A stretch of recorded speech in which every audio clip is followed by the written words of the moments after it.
Primeiro jornal a abrir o debate eleitoral na cidade, o Toda Palavra dá continuidade à série de entrevistas com os pré-candidatos à Prefeitura de Niterói.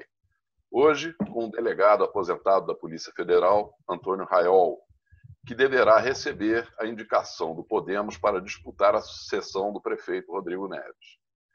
Ele tem o apoio do vice-líder do governo na Câmara, o deputado federal Carlos Jordi, do PSL, que é o principal representante da corrente bolsonarista na cidade. Raiol ficou conhecido por ter prendido o marqueteiro do ex-presidente Lula, o publicitário Duda Mendonça. Em 2016, foi candidato a vice-prefeito na chapa encabeçada pelo ex-deputado estadual Felipe Peixoto. Agora vai tentar a cadeira de prefeito da cidade. Bem-vindo a essa rodada de entrevistas do Toda Palavra. Eu gostaria de começar perguntando o que o motiva a se candidatar a prefeito de Niterói, depois de já ter participado de uma eleição como candidato a vice na chapa do Felipe Peixoto.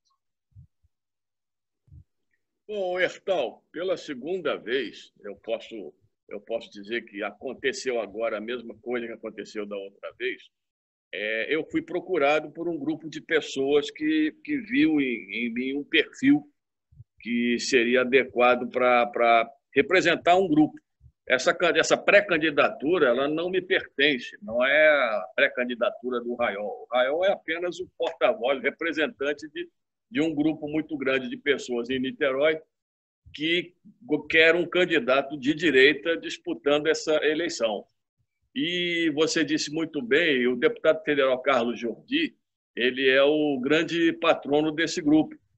E, no primeiro momento, o que se pretendia era que o próprio deputado fosse ele o candidato. Mas aí, por uma série de questões, circunstâncias políticas, que você conhece bem, esse racha que houve no PSL, e, além disso, o Jordi vem realizando um trabalho na Câmara como vice-líder do governo, e ele disse que o próprio presidente Bolsonaro disse que tem precisado muito dele na Câmara e do trabalho que ele vem fazendo. E aí se começou a buscar um nome que pudesse representar essa parcela nossa da nossa população em Niterói, e o grupo decidiu que poderia ser eu. E assim eu fui convidado a ser o pré-candidato, né, do Podemos, que é o partido que está nos abrigando no momento, e estou, então, nessa pré-campanha aí, representando, eu faço questão de frisar isso, representando um grupo muito relevante e muito numeroso de pessoas de Niterói. E você representa também o presidente Bolsonaro, já que o deputado Jordi é vice-líder do governo e também maior representante, vamos dizer, da corrente bolsonarista aqui em Niterói? Sem dúvida nenhuma. Inclusive, na próxima semana, nós temos uma agenda em Brasília, junto com o deputado federal Carlos Jordi, onde nós vamos levar ao presidente Bolsonaro uma pauta de reivindicações para a cidade de Niterói, porque é importante, algumas dessas reivindicações não são possíveis de ser realizadas sem a ajuda do governo federal. E nós vamos levar essa pauta ao presidente Jair Bolsonaro e esperamos contar com o apoio dele caso esse nosso grupo chegue à prefeitura. Nós confiamos que vamos chegar e nós vamos contar com o apoio do governo federal para esses projetos, essas ideias que nós temos para a cidade de Niterói. E que ideias são essas? Quais são, assim, os seus principais pontos em termos de propostas para a nossa cidade?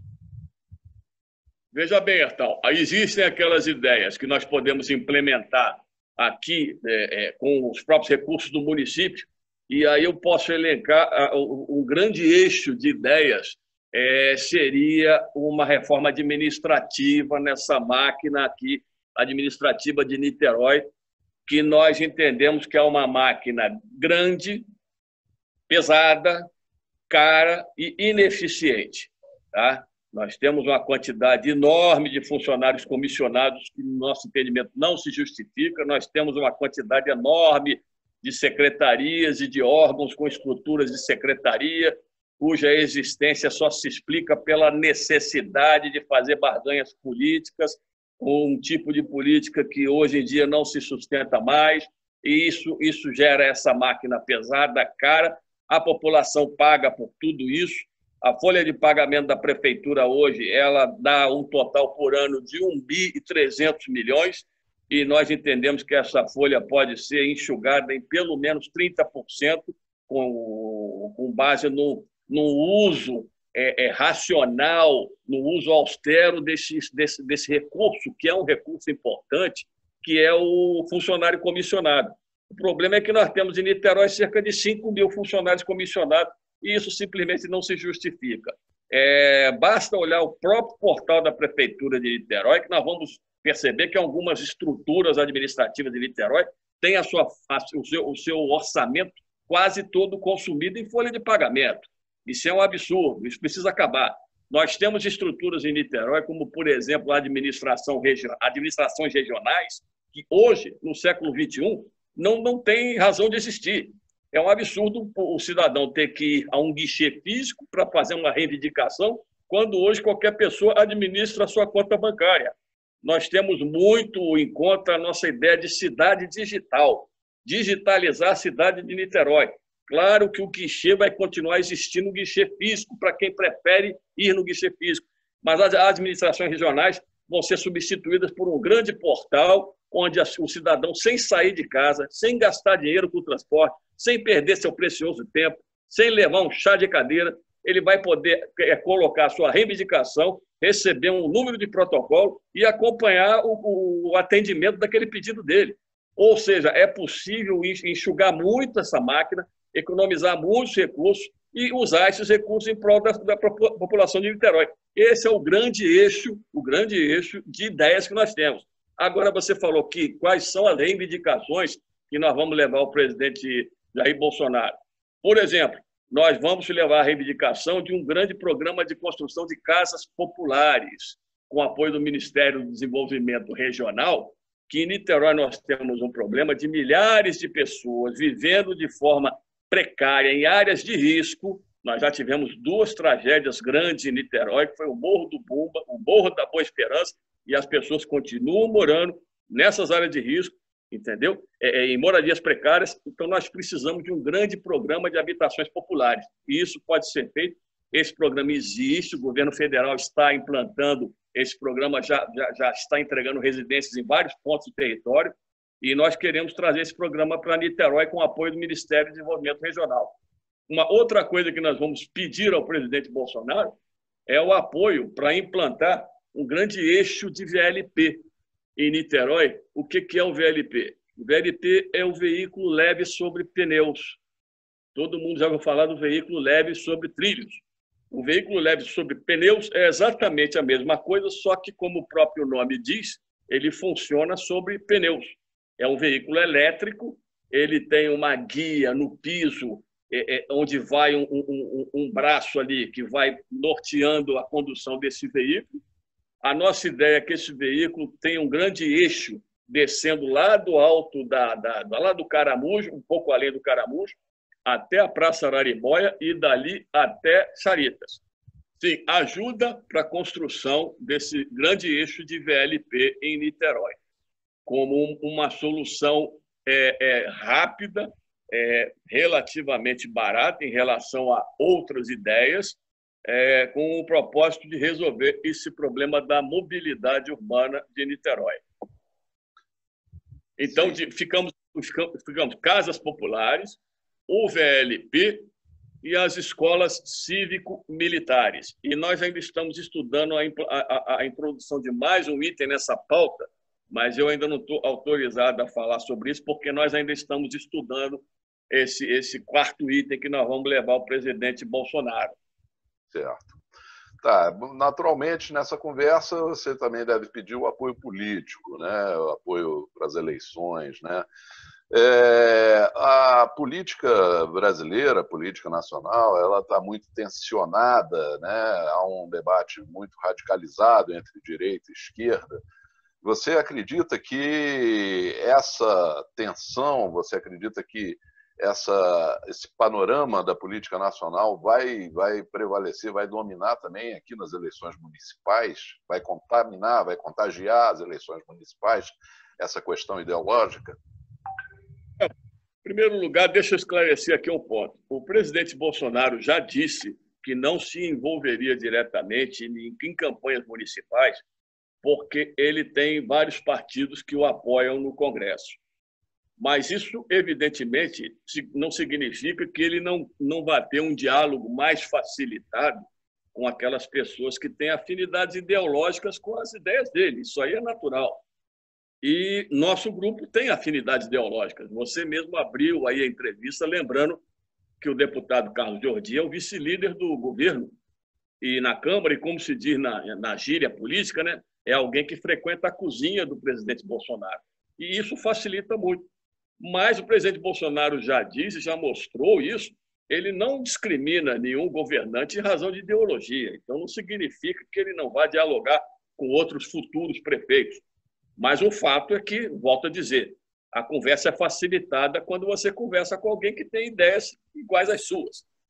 Agora, com relação a essa polarização, eu devo dizer que essa polarização ela existe porque há uma grande parcela da população, a população, não digo nem população, alguns setores, que são aquilo que nós podemos chamar dos derrotados de 2018, que simplesmente não aceitam o resultado das urnas. Eles simplesmente não aceitam e tentam, de toda maneira, inviabilizar o governo Bolsonaro, que não estão conseguindo, não vão conseguir, e fazem com o governo Bolsonaro, que é um governo declaradamente de direita, uma coisa que nunca foi feita nesse país em 14 anos de governo de esquerda, em outros tantos anos de governo de centro-esquerda, como foi Fernando Henrique, como foi Lula, como foi Dilma. O que estão tentando fazer com o presidente Bolsonaro nunca fizeram em governos anteriores. Então, justamente, são aqueles setores que eu chamo de órfãos das mamatas que acabaram, que não se conformam com a derrota e querem, e se dizem democratas, e não aceitam o resultado democrático das urnas, que eles engoliram em 2018 e vão engolir de novo em 2022. Então, eu acho que esse debate vai, sim, não contaminar, isso é natural. Você veja que o presidente Bolsonaro, em 2018, ele ganhou em Niterói no primeiro turno e ganhou com mais margem ainda no segundo turno. Foi o candidato mais votado no primeiro turno e no segundo turno. Então, o Bolsonaro tem eleitorado em Niterói, sim. Há um eleitorado em Niterói de perfil conservador e as pessoas que acham que vão moldar a opinião, que tem currais eleitorais, eles vão ter uma surpresa muito grande. As pessoas não se deixam mais enganar por essas pessoas que se achavam formadores de opinião. Eles não formam mais opinião de ninguém. As pessoas têm condição de formar sua própria opinião. Agora, bom, você, como representante da corrente bolsonarista, né, eu acho que é uma questão que você vai ter que enfrentar durante a campanha, né, é a tragédia que nós estamos vivendo, né? Nós estamos chegando a 100 mil mortos, né, pela Covid aqui no Brasil. É o segundo país mais atingido pela doença no mundo inteiro, né? E o desempenho do presidente Bolsonaro na luta aí contra o coronavírus, ele está sendo muito questionado. Como é que você vê o presidente Bolsonaro em relação ao combate à pandemia? E, por outro lado, a Prefeitura de Niterói tem sido elogiada internacionalmente, inclusive nos jornais americanos, franceses e tal, pela postura e pelo comportamento que tem tido diante da crise sanitária, né? Então, eu queria que você analisasse essas duas vertentes. De um lado, a posição do presidente Bolsonaro, e, do outro lado, a posição do prefeito e da Prefeitura de Niterói, nesse caso, nessa situação. Obrigado pela pergunta. Hertal, eu acho muito interessante as pessoas que criticam a postura do presidente Bolsonaro.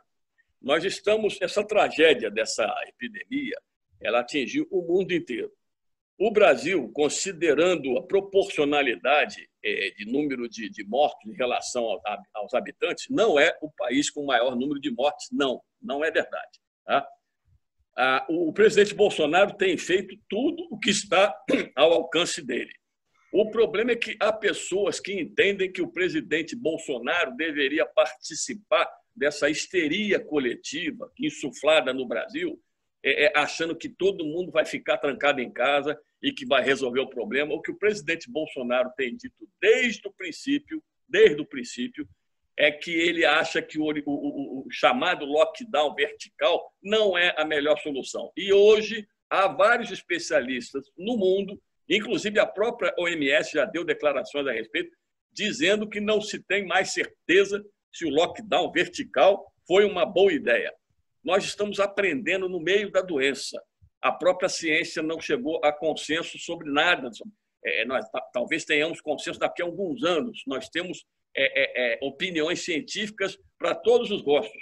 Para todos os gostos. Você veja bem, aqui, quando começaram a fazer aquela tabulação dos números de doentes em Niterói, nós poderíamos verificar, isso pode ser verificado por qualquer pessoa que for pesquisar nos números da própria prefeitura, que os bairros com maior incidência eram justamente os bairros com maior densidade demográfica, como Icaraí, Santa Rosa. E um amigo meu, que é virologista, ele me disse o seguinte, ele falou, Raiol, um prédio de apartamentos, ele se transforma numa espécie de estufa viral, porque há vários pontos de contato, como maçaneta de portaria, botão de elevador, e as pessoas ficam confinadas. Aí você vai comparar com números com bairros onde as pessoas moram menos em prédios e mais em casas, e você vê que os números são diferentes, são menores. Ou seja, ninguém sabe direito o que é melhor e o que é pior. E o que o presidente Bolsonaro vem dizendo desde o princípio é que nós não podemos acreditar que nós vamos salvar todo mundo ficando todo mundo trancado em casa. E você veja que hoje mesmo, há poucos dias atrás, a OMS deu declarações dizendo que era preciso retomar a atividade econômica, porque senão nós vamos voltar a morar o quê? Nas cavernas, é isso? Então você veja bem, padaria, mercado, farmácia, pet shop, tudo funcionava, tá? Aí você pode ir lá de máscara, então não há risco. Mas se você for em outro estabelecimento comercial, há risco. Você menciona aí que o prefeito de Niterói vem sendo elogiado. Olha, amigo, sinceramente, esse elogio deve ser de gente que não sabe o que está acontecendo aqui em Niterói. Recentemente se divulgou que o número de mortos em São Gonçalo e Niterói é o mesmo. Tá? Então não há nenhum motivo para elogiar a prefeitura de Niterói, principalmente depois dos escândalos de suspeitas de corrupção, com compra de respiradores superfaturados, compra de respiradores para ambulância que não serve para UTI, suspeitas com relação a produtos que foram jogados na rua a pretexto de sanitizar a rua, produtos que são tóxicos, que são poluentes do meio ambiente. Então, eu não sei quem é que está elogiando. Deve ser alguém no hospício elogiando a prefeitura de Niterói. O que eu tenho visto aqui... Jornais como... Assim, isso foi noticiado pela imprensa. O Washington Post... O New York Times também fez um artigo, né? Le Monde, na França, jornais que situaram Niterói como referência de um bom enfrentamento da crise do coronavírus. Estou trazendo esses aí porque são casos que foram divulgados na imprensa. Eu estou dizendo para você, Hertal, que nem sempre o que sai na imprensa é verdade. Às vezes, o que sai na imprensa é manipulado por uma boa agência de publicidade, bem paga, coloca qualquer coisa onde você quiser. O que eu estou falando é da realidade que está acontecendo aqui nas ruas. Você falou aí do presidente Bolsonaro. Então, vamos lá. Vamos fazer aqui uma cronologia. Dia 30 de dezembro de 2019, 30 de dezembro, houve o primeiro alerta da OMS de pandemia mundial, 30 de dezembro. Dia 6 de fevereiro de 2020, o presidente Jair Bolsonaro assinou a Lei 13.979, uma série de medidas de prevenção contra essa pandemia que já se espalhava pelo mundo. Todo mundo sabia disso, todo mundo sabia. Quando chegou 6 de fevereiro, a Lei 13.979, 15 dias depois da lei, houve o carnaval. Então, governadores e prefeitos, que hoje dizem que o Bolsonaro não está sabendo conduzir, levaram o povo para as ruas, tiraram foto na avenida. O governador de São Paulo tirou foto com o Itzel abraçado aqui na Sapucaí. O prefeito de Niterói, com a equipe dele, tirou foto na Sapucaí. O prefeito de Niterói botou 10 milhões de reais para estimular o carnaval de rua, o grande carnaval do vírus. Tanto se sabia que a epidemia já estava aí, que tinha gente fantasiada de coronavírus. E há pouco tempo atrás a Fiocruz disse que o vírus já circulava desde o final de janeiro no Brasil. Isso é exemplo do Le Monde, botou isso lá. Não, o Le Monde não botou, né? Cerca de 2,5 milhões de pessoas participaram do carnaval de rua no Brasil todo. Foi o grande carnaval do vírus. Então, olha só, vou dizer uma coisa para você. O que eu tenho visto, por exemplo, aqui em Niterói, é uma grande presepada. Tá? Então, você veja bem, cria-se horários em que as pessoas podem caminhar na praia. E depois tem um horário em que as pessoas não caminham. É para evitar aglomeração. Mas é exatamente a aglomeração que esses horários causam, porque aí as pessoas vão todas naquele horário permitido. Por que é que as pessoas não podem caminhar de 11 às 16? O vírus está dormindo nessa hora? Tá? Hoje mesmo eu fiz uma postagem nas redes sociais, esses postos de controle que a prefeitura espalhou na entrada de vários bairros da cidade, impedindo algumas pessoas de entrar, o que é ilegal. Impedindo uma pessoa de entrar naquele bairro, perguntando onde a pessoa vai, o que ela vai fazer. Ninguém tem o direito de fazer esse tipo de pergunta, para ninguém. Tal. E quando chove, tal, o posto de controle some, porque o vírus não pega chuva, o vírus também se esconde quando está chovendo. Pelo amor de Deus, amigo, isso aí é medida para aparecer, você está entendendo? Houve um massacre dos empresários em Niterói. Ontem eu fui ao Plaza Shopping. Tá? Então, estão lá as medidas da prefeitura. Se você entrar num restaurante que tem seu próprio salão com mesas, as mesas estão mais espaçadas, você senta na mesa e almoça. Já se você vai no estabelecimento que vende comida na praça de alimentação, esse estabelecimento está sendo prejudicado, porque a praça de alimentação está interditada. Por que a mesa dentro do restaurante pode e a mesa da praça de alimentação não pode? É só diminuir o número de mesas na praça de alimentação. Então, são medidas que você vê que não fazem sentido. É um critério ou uma falta de critério tremenda. Então, Niterói não é exemplo de nada. Nada que seja bom.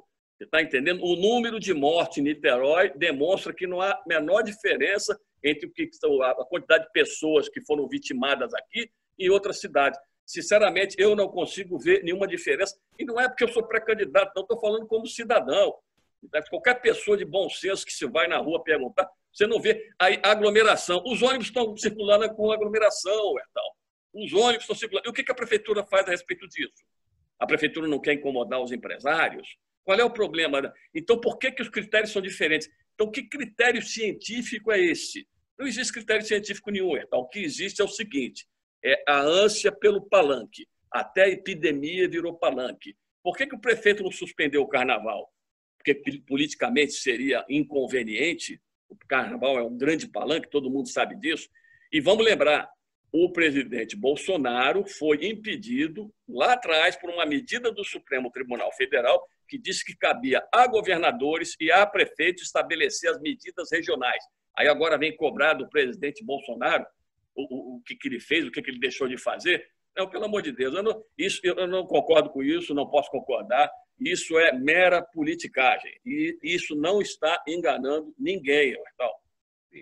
Bom, agora vamos a uma outra questão danosa da pandemia, né?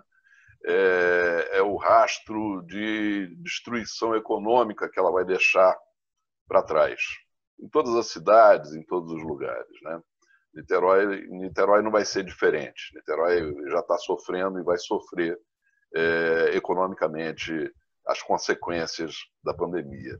Como, se você foi eleito prefeito, como é que você pretende enfrentar esse desafio grande que vai ser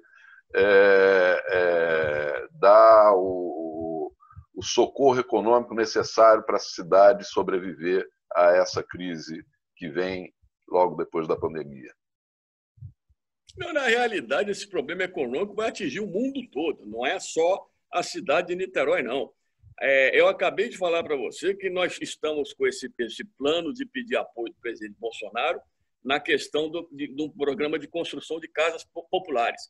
Isso aí, por si só, já é uma coisa que ajuda muito a economia, porque movimenta o comércio, que é a questão do material de construção, gera mão de obra, construção civil gera muita necessidade de mão de obra, e nós temos alguns projetos aqui para Niterói para fazer coisas que nunca foram feitas em Niterói. Por exemplo, o potencial turístico de Niterói não é explorado. Você não vê nada sendo feito em Niterói para explorar o turismo, a não ser no Carnaval e no Réveillon. Acabou o Carnaval e Réveillon, não se faz nada em Niterói. Niterói tem monumentos, tem construções de Niemeyer. Há um tempo atrás, eu abriguei aqui na minha casa duas moças que vieram, eram arquitetas, estudantes de arquitetura da Colômbia, eram amigas do meu filho, e vieram da Colômbia aqui para Niterói para conhecer o caminho Niemeyer, na qualidade de estudantes de arquitetura. E nós fomos levar essas meninas para conhecer. Não há a menor estrutura, nada é feito para atrair para Niterói os turistas que vêm para o Rio de Janeiro. Há poucos dias atrás, eu vi um cidadão falando que o problema de Niterói é que o Rio é ali do lado e leva todos os turistas. Isso é uma concepção tão equivocada. É justamente o contrário. Niterói deveria saber aproveitar o grande fluxo de turismo que vai para o Rio de Janeiro e trazer parte desses turistas aqui para Niterói, criando programas, criando facilidades aqui para que eles venham para Niterói. Por exemplo, nós temos a Fortaleza de Santa Cruz, nós temos o Parque da Cidade, repetindo aqui, temos o Caminho Niemeyer, nós temos um enorme potencial em Niterói para atrair turistas, e isso, o turismo é a melhor indústria que existe e não polui, gera uma necessidade de mão de obra muito grande, traz dinheiro de fora do país e nada é feito em Niterói para explorar turismo. Então, existem muitas medidas que podem ser tomadas em Niterói e alguns empresários, amigos meus, comerciantes, eles me dizem uma coisa que eu vou dizer aqui para você. Eles me dizem o seguinte: se a prefeitura não os atrapalhasse, eles já ficariam muito felizes, muito felizes. E, infelizmente, hoje é burocracia, é papelada, é carimbo. Aí volta aquela questão que eu te falei lá no início, da cidade digital. Nós temos que acabar com isso. Porque hoje você quer colocar um letreiro na sua loja, você precisa de uma licença da prefeitura, é um calvário você conseguir essa licença. E coisa interessante, cada fiscal que você conversa é diferente, a exigência é diferente. Então, é uma novela. Então, os comerciantes e empresários de Niterói, a única coisa que eles gostariam muito é que a prefeitura não os atrapalhasse, coisa que essa prefeitura faz. Então, há muitas coisas que podem ser feitas para recuperar a economia, e a economia vai se recuperar principalmente porque as pessoas querem trabalhar, as pessoas precisam trabalhar, e desde o início dessa epidemia, o que o presidente Bolsonaro sempre disse é que não se podia partir para uma medida tão radical de fechar tudo e trancar todo mundo em casa. E agora estão vendo os efeitos na economia e volto a dizer, ninguém pode dizer hoje o que é bom, o que é ruim para combater a epidemia, porque não há consenso nem na comunidade científica. Eu queria colocar também uma questão para você, como delegado aposentado da Polícia Federal, né? O governo federal, particularmente o Ministério da Justiça, né, está sendo cobrado pela criação de um suposto dossiê contra adversários políticos, um dossiê nos moldes do que seriam aquelas listas negras da ditadura, né? Nesse dossiê estariam quase 600 agentes de segurança, entre eles vários policiais federais, inclusive um parlamentar de Niterói, o vereador Sandro Araújo, que é agente da Polícia Federal. Eu queria saber o que você pensa desse problema, desse caso, né? É um caso que está ainda aí no noticiário. A ministra Carmen Lúcia deu um prazo de 48 horas ao ministro da Justiça para se pronunciar sobre o assunto. E você, como delegado da Polícia Federal, eu queria saber como você vê essa questão. Olha só, eu não sei se esse dossiê existe, tá? Eu não sei se esse dossiê existe, e eu não sei se esse dossiê existe, se ele foi feito com o propósito de perseguir ou de criar lista negra. Eu não sei, eu não entendo nada disso, esses enfoques que estão sendo dados. A única coisa que eu posso te dizer é o seguinte: eu na Polícia Federal eu trabalhei em vários setores. Poucas vezes eu tive contato direto com a área de inteligência. Eu nunca trabalhei diretamente dentro da área de inteligência, mas a área de inteligência é uma área que nos subsidia com informações o tempo todo. E o papel da área de inteligência, Hertal, é investigar qualquer movimento, qualquer organização, independentemente do fato que ela esteja cometendo um crime ou não. Nós precisamos saber o que está acontecendo, nós precisamos saber. Então, esse negócio que criaram aí de, por exemplo, os black blocs, o que são os black blocs? Alguém sabe o que são? O que eles querem? As autoridades precisam saber isso. A única coisa que a gente sabe é que os black blocs eram, por exemplo, responsáveis por aquelas manifestações, manifestação lobisomem, né? Enquanto a luz do sol é pacífico, escureceu, começa quebra-quebra, mataram um jornalista da Bandeirante foi assassinado por um desses movimentos black blocs. Aí agora começa esse negócio de antifas, que de antifas não tem nada, eles são os próprios fascistas. Eles não se manifestam simplesmente, eles destroem, eles depredam. Basta assistir o que está acontecendo em várias cidades do mundo, não é só no Brasil. Aliás, aqui até que eles não promoveram muitas manifestações tão destrutivas como fizeram lá fora. Mas no Paraná, eles desceram uma bandeira brasileira e incendiaram uma bandeira brasileira. E eu não sei qual é o propósito de queimar a bandeira brasileira. Eu não sei nem qual é o propósito de queimar uma bandeira de time. Eu não consigo entender como é que tem gente que chega torcedor a ponto de ser tão radical, a ponto de brigar, matar o torcedor do outro time. Então, um grupo que incendeia uma bandeira brasileira, então nós não temos que saber quem são essas pessoas? É claro que nós temos que saber quem são essas pessoas. Então, eu não estou na Polícia Federal, repito, não sei se esse dossiê existe, mas eu, como cidadão, inclusive, eu gostaria de saber quem são essas pessoas e o que elas pretendem. Eu preciso saber disso, entendeu? Então, não vejo isso como uma lista negra de perseguição. Eu trabalhei 35 anos dentro da Polícia Federal. Você acha que não tem uma pasta lá na inteligência da Polícia Federal com o meu nome? É claro que tem. Tem uma de todos os agentes, de todos os delegados. Quando você faz concurso para a Polícia Federal, você passa por um processo chamado de investigação social. Eles querem saber de onde você vem, o que você faz, o que você era antes de entrar na polícia. Isso é natural, entendeu? Então, agora, o que eu não concordo é dizer que é uma lista negra. E vão fazer o quê com essa lista negra? Vão perseguir como? Entendeu? Eu acho o seguinte, Hertal, tem muita gente que acha que liberdade é o direito de fazer o que quiser sem qualquer consequência. Não, não é. Não é. Entendeu? Então, você falou aí do parlamentar de Niterói. Não, esse rapaz era muito meu amigo, ele era muito meu amigo, ele fazia questão de dizer que era muito meu amigo, e eu considerava muito bem, não tem nada pessoal contra ele, mas ele se tornou meu inimigo a partir do momento que ele colocou uma opinião sobre uma determinada tese que envolvia a Polícia Federal num grupo de WhatsApp, e eu coloquei a minha opinião, que era contrária dele. E ele não aceitou o contraditório e ficou meu inimigo. Então, acho muito interessante alguém entrar na política incapaz de aceitar o contraditório. Agora, eu não sei o que é que ele fez, se é que ele fez alguma coisa na Câmara. Repito, não sei se esse dossiê existe. Se existe, se o nome dele está lá, não sei se o nome dele está lá. Aliás, se é um dossiê secreto, como é que sabem quem é que está com o nome lá? São coisas que eu não entendo, entendeu? Então, agora, esse rapaz está exercendo o cargo de vereador, mas ele provavelmente, se não se eleger, vai voltar para as fileiras da Polícia Federal, e eu não sei o que ele fez como vereador, se agradou ou desagradou as pessoas que estão na Polícia Federal hoje. Sinceramente, eu não sei te dizer isso. Agora, eu repito, não sei se existe esse dossiê. Agora, é natural que o serviço de inteligência procure saber de movimentos, quem está nos movimentos, o que eles querem, entendeu? E, repito, eu só sou contra isso aí de chamar que é lista negra. O que vão fazer? Perseguir como? Sinceramente, eu não sei. Tá.